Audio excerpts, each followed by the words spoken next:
It's your boy Jones N Mann, and I'm here at Flight Night. And tonight, we're going to try Olde Raleigh's Honey Barrel. But it ain't going to just be me tonight. It's going to be the whole crew. Whole crew? Yeah!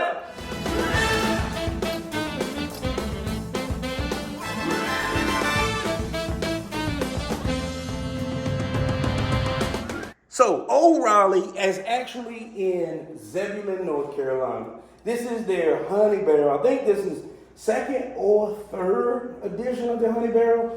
Man, I can't remember the name. They found a local company that he partnered with, something Bees. Dang, I might have to put it down in the comments below. I can't think of it off the top of my head. But I give North Carolina whiskey a bad rap normally. So we're going to give this a chance. Now, they already stepped it up because that bottle, pretty sexy. What y'all think? Yeah. Downside, this was 150 bucks. 140 bucks, 150 bucks. But it's one of those limited releases. I think their regular blend is 80 bucks. Yeah. And we were just talking about that earlier. So I said, hey, let's just bring the bottle out right now. Let's just try it, right? So I'm going to get us some shot glasses. In my little network, that's where the phrase I always say, click 'em and drink 'em. You know, whenever we pour up something, we just like, click 'em and drink 'em. That's what we do. But every group has their own little, like, drinking tradition. Some people tap the bottle, less tap the bottle. Yeah. So what are your drinking traditions? Pass the ball around, let me open up. Dink it and sink it. Dink it and sink it. Dink it? Dink it and sink it. That's what y'all say? That's what he said.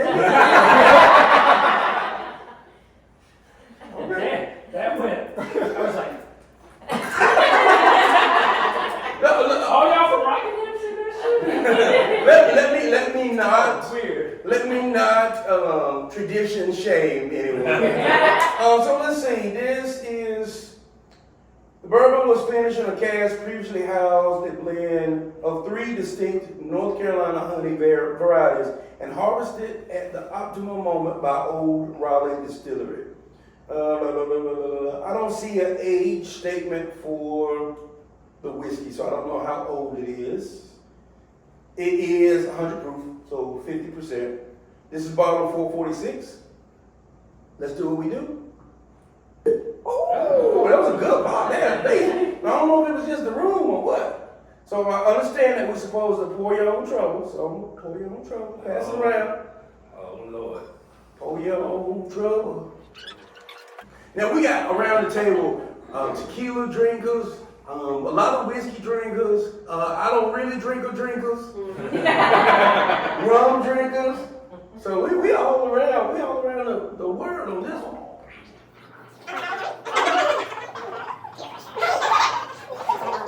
Oh, what nose in it?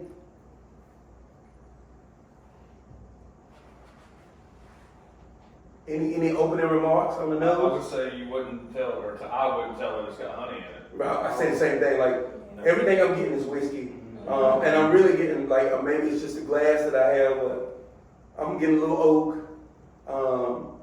Maybe it's a little sweetness in there, but it doesn't smell like honey at all. At all. Like on first whiff, it kind of feels like this might be a wheated whiskey. That's the only thing I can say. But around here, we already tapped the bottle, we blessed it, we did all that. But around here, we say click 'em and drink 'em. So let's give it a taste.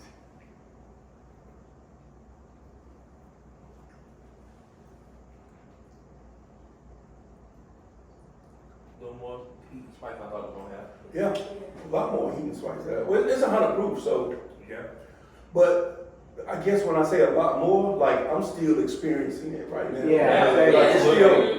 It's a long finish on that thing. Like I can't even get my words out. She's still going. She's getting a little lower. She's still in there. Now she's finally starting to taper off. Now this is normally, if this was our first cocktail of the day, I always say you definitely gotta, which I'm still gonna say it, you gotta go in for the second sip. But your second sip is where your everything, your saliva, everything starts, your mouth, your taste buds starts to activate so you can really taste what a spirit tastes like. So you gotta go back for a second one. So let's go back again and see what we get. All right. So we also have some shooters. Pass it back there. Slap the bottle again. Yeah, I feel like I drink too much. Now I understand what a slap the ball. You want a double trouble. That's what it is. I need to pour that for my troubles. That time she felt a little softer to me. Yeah. But she still long finish on that. Yeah. Still not honey. Still no honey. I don't get a honey or like carbon sweet or anything on it. Okay. It feels smooth, like tongue-wise, like oily, like it was in honey barrels. But I don't really taste a lot of honey in there. Has anybody ever had a honey barrel? I mean, a honey finish whiskey before? I think just American honey. Okay. Ohio. Yeah. I've had Belle Meade honey, which is like the premier honey in my opinion, and that has it's not very honey forward either, but you definitely get like right at the end you go, oh, you know, right there, and I'm still like I'm gonna take a couple more sips. I'm still searching for the honey aspect of it. It's not bad now at all. And I think the more I drink it, the less the heat. Yeah, Like you start getting that second sip was a lot. And if you put it on ice and let it sit, it'd probably chill it out a little bit more to take that. I think that's a good idea. And all that. Around here, we always do neat tasting first, because I personally think you should taste everything as the distiller intended it the first time. But then secondly, ice is the biggest variation that you can get. Only thing that you can do to a spirit to make it more complex than putting it on ice is make a cocktail out of it. We could make a cocktail later, but we're gonna really put it on ice and taste it. So let's get some ice. I got some cups going on. Yeah. Let's give it a taste. Clean it real. Oh yeah. Now Yeah. I get the honey. Yeah. Now I get the honey. Yeah. That opens up a lot. Yeah.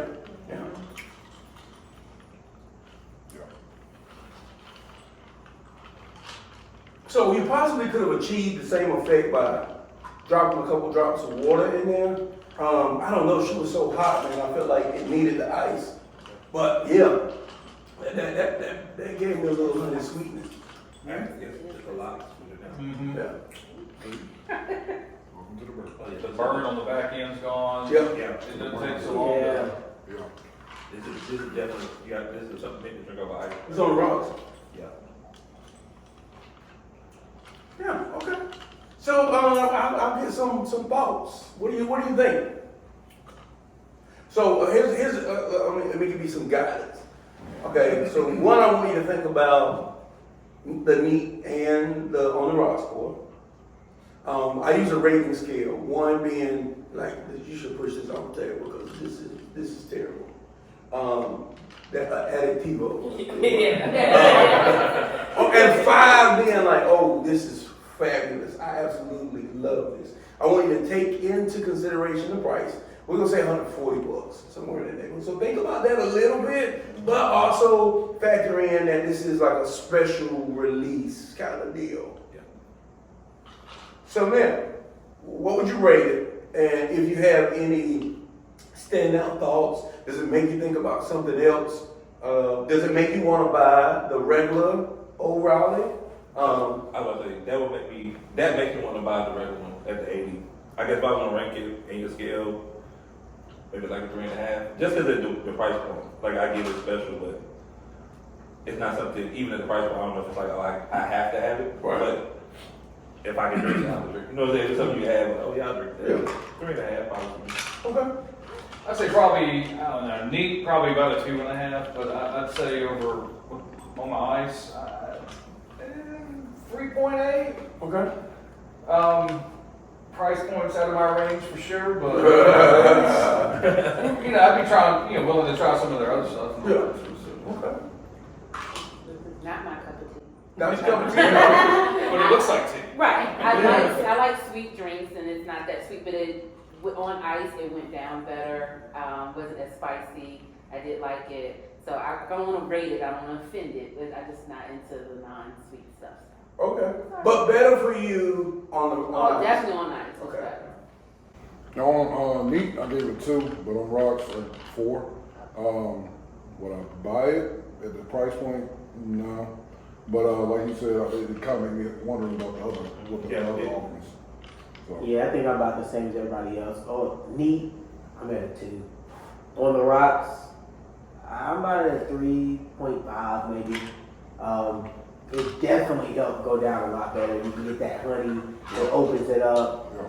At 150 a bottle, I'll wait for him to buy it and then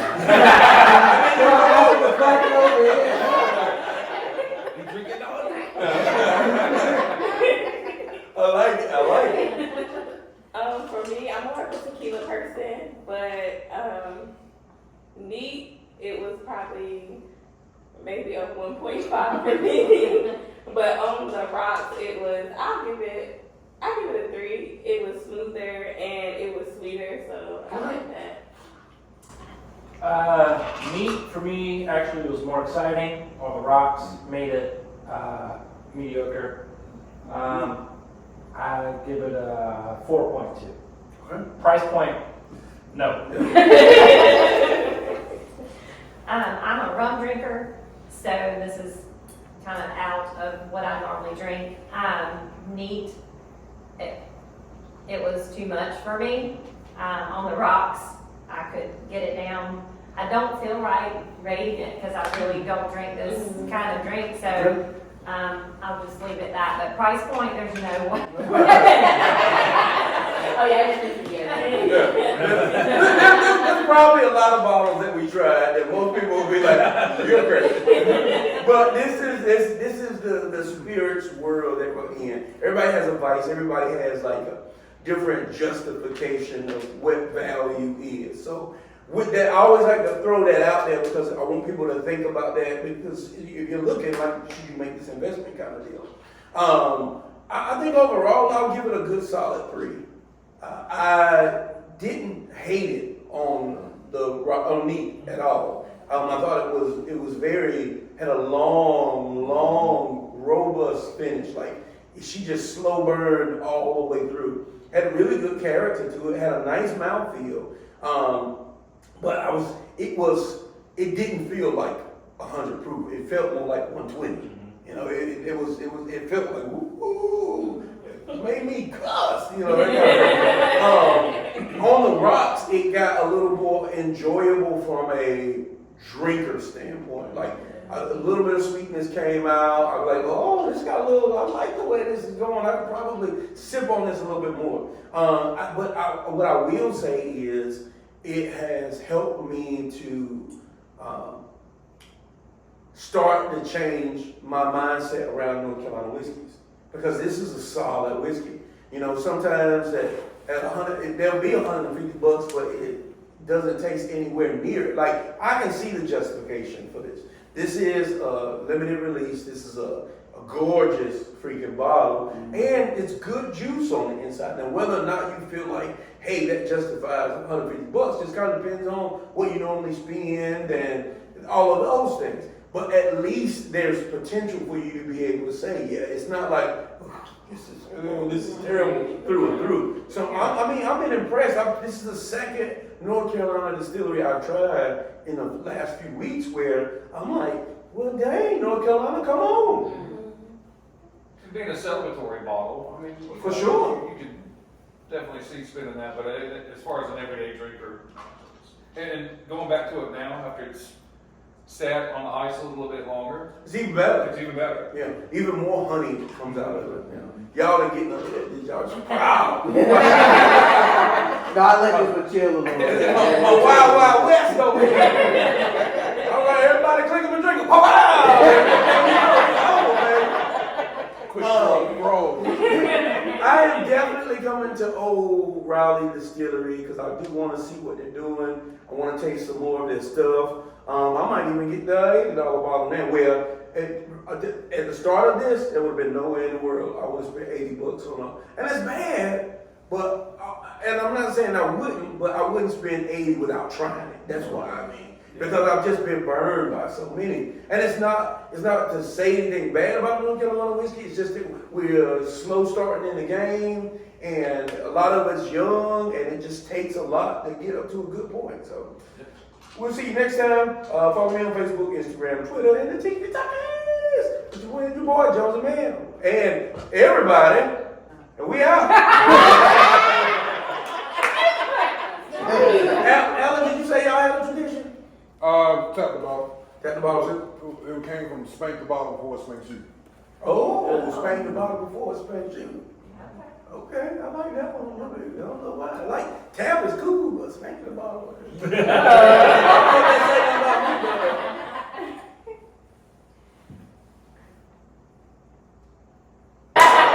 it and sink it is just as valuable as Cleveland and Draco. So what you were saying? You gotta tap the bottle. Tap the bottle and pour your own troubles. That's what we always So say. is it tap the bottle at the bottom or anywhere on the bottle? The bottle. The bottle. Now spank the button. We just cheers. My group is always want to do a cheers, a click 'em like you said, like kind of thing. I've always done cheers and then. Yeah, for the bartender, right? Yeah. I mean, that's So, my understanding. That's show the bartender you appreciate him. Oh, that's what they do. I was wondering, like, what is that for? Just tapping the bottle.